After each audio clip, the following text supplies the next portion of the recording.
I'm Karen Swyszcz, and you're listening to the Bacon Bits and Bytes podcast. This is where a bit of business and a bite of technology come together.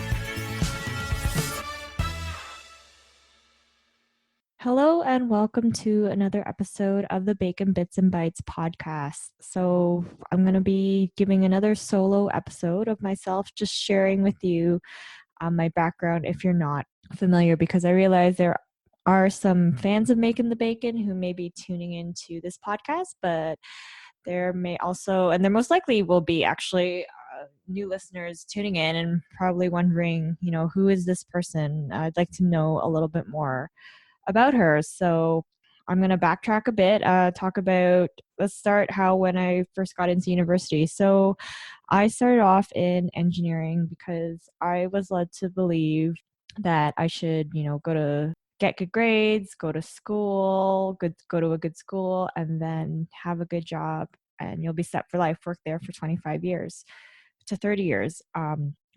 And pursue a career in things such as accounting or law, science, engineering, medicine, etc.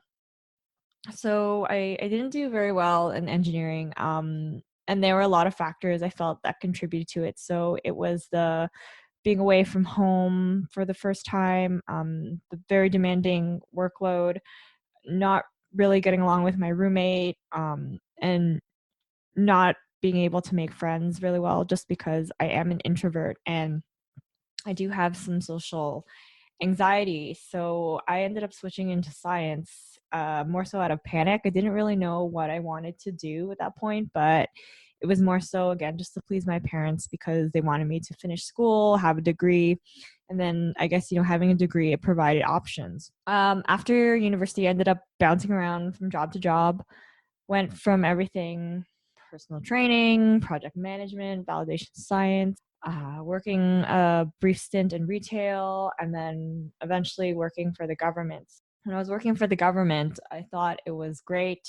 You have that job with the pension, the steady paycheck, the benefits, a lot of vacation leave, and things were good. But after a few years, it kind of got very repetitive, monotonous. I didn't really enjoy what I was doing so much anymore.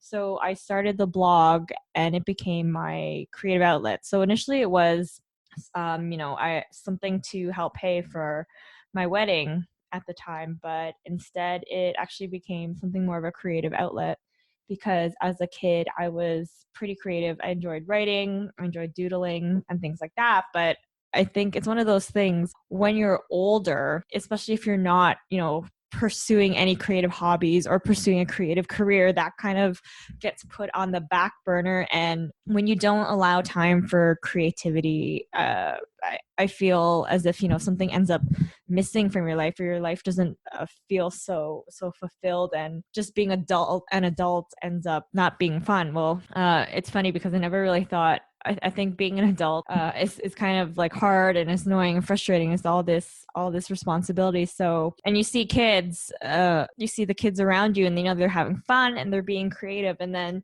you're like, well, why can't I do that? Well, why can't we? Like, just because we're adults, it doesn't mean that we have to stop being creative. So going back to blogging, I'm really glad that I looked into that because it was my creative escape. So I ended up really enjoying it. It helped rekindle my love for writing, and I learned a lot of skills from it. So actually, long story short, I kind of used that as leverage to leave the government, even though I was met with a lot of criticism, but decided to take a huge risk, leave that steady government job and join a startup. And within my 1.5-year stint there, I learned more than I had learned during my almost 5-year stint with the government. So things were really great. But unfortunately, around early 2017, I was let go from my job. So I, made that decision. Instead of looking for 9-to-5 jobs, I decided that I would go and try and figure this thing out. Maybe try and build a business,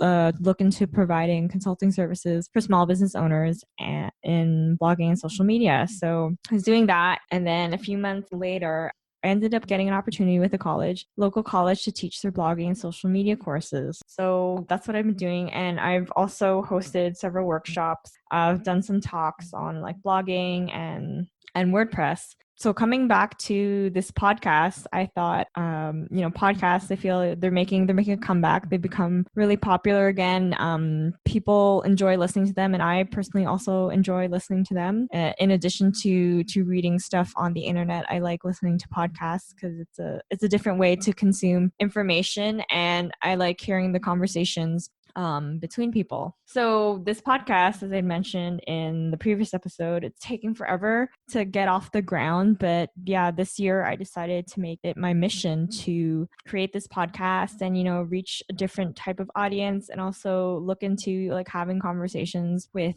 different types of people. So I've always been a big fan of technology. I've always been fascinated by it, and I'd like to incorporate more content regarding technology and the trends, and then interviewing people from technology-based startups. So yeah, I think it'll be really great. And bear with me again. This is, my first go at doing a podcast episode. So they'll be authentic, and I hope to get better over time. And of course, I am open to your constructive feedback. If you have any suggestions on how I can improve, I'm, totally open to hearing it. So you can either message me on social media. So Making the Bacon accounts, Twitter, Facebook, Instagram, it's all Making the Bacon 1. And if you want to email me, it's Karen@makingthebacon.com. Or you can also message me on the social media accounts for the podcast. So Bacon Bits and Bites. So yeah, I hope you keep on listening, keep on trucking, and yeah, stay tuned for more exciting episodes. Thank you so much for tuning into this episode of the Bacon Bits and Bites podcast. If you enjoyed the content, please subscribe, leave a review on iTunes, and share this podcast with your family and friends. You can follow the podcast on Facebook, Instagram, and LinkedIn at Bacon Bits and Bites. And on Twitter, it's BaconBits_Bites. Ciao for now.